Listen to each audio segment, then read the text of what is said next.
As का इससे बढ़िया सवाल आपको नहीं मिलेगा। बहुत ही अच्छा सवाल है। एसएससी सीजीएल और आईबीपीएस पीओ दोनों के लिए काफ़ी इंपॉर्टेंट सवाल है और ऐसे सवाल हमें ज़रूर ट्राई करने चाहिए।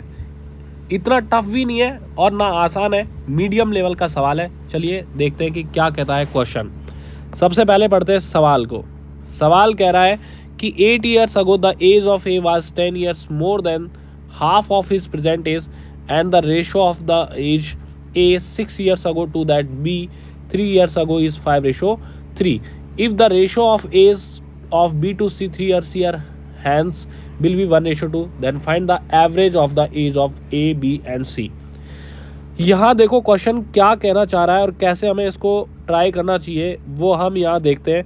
चलिए सबसे पहले इस लाइन का मतलब देखते हैं कि 8 साल पहले ए की एज उसकी वर्तमान आयु के आधे से 10 साल ज़्यादा थी।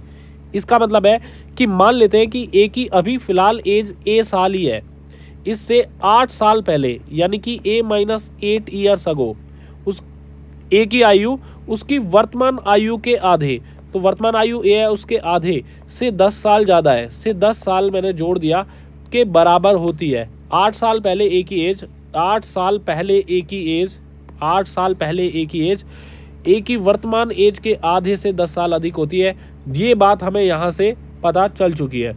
तो अब हम इसको आगे सॉल्व करते हैं। तो हमें a/2 इधर ले जाना है और 8 को इधर लेके जाना है। तो a/2 इधर आएगा, जैसे ही तो a/2 बचेगा, a में से a/2 माइनस करने पर 8 उधर आते ही 18 साल निकलेगी और a की वैल्यू यहाँ से मिलेगी 36 साल। तो a की वैल्यू हमें यहाँ से पता चल गई है, पहली लाइन से पता चली है यहाँ तक कि a की वैल्यू 36 साल निकल के आई है, a की एज निकल के आई है। आगे क्या कहता है क्वेश्चन फिर से समझते हैं। आगे हमसे a के लिए बोला है, देखिए यहाँ बोला है कि a की 6 साल पहले की आयु और b की 3 साल पहले की आयु का अनुपात 5:3 है। a की 6 साल पहले की एज, तो a की 6 साल पहले की एज, तो 6 साल पहले, तो 6 साल पहले a कितने का होगा, तो 6 साल पहले a होगा 30 साल का। बिल्कुल सही बोला आपने। अब बोला है कि 6 साल पहले की a की एज और b की कितने की 3 साल पहले की एज, b की 3 साल पहले की एज, मैंने यहाँ a की 6 साल पहले की एज लिखी है और यहाँ b की 3 साल पहले की एज लिखी है। इनका एज का जो रेशो था वो 5:3 दिया हुआ है। तो ये 5:3 हमें यहाँ लिखना है। तो 5 की वैल्यू जैसे 6 गुना होने पर 30 आ रही है, तो 3 की वैल्यू यहाँ 6 गुना होने पर 18 साल होनी चाहिए।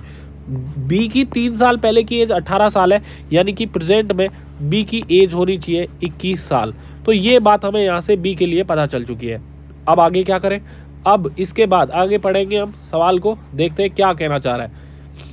इसके बाद सवाल बोल रहा है 3 साल बाद b और c की आयु का अनुपात 1:2 होगा। तो 3 साल बाद b होगा b+3 का और c होगा c+3 का, तब उनका अनुपात 1:2 होगा।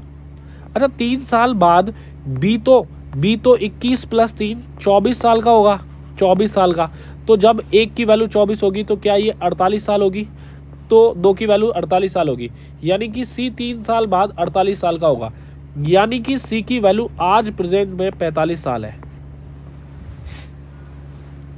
तो यहाँ c की वैल्यू 45 साल आते ही हमसे पूछना चाह रहा है कि बताओ a b c की आयु का औसत बताओ क्या है।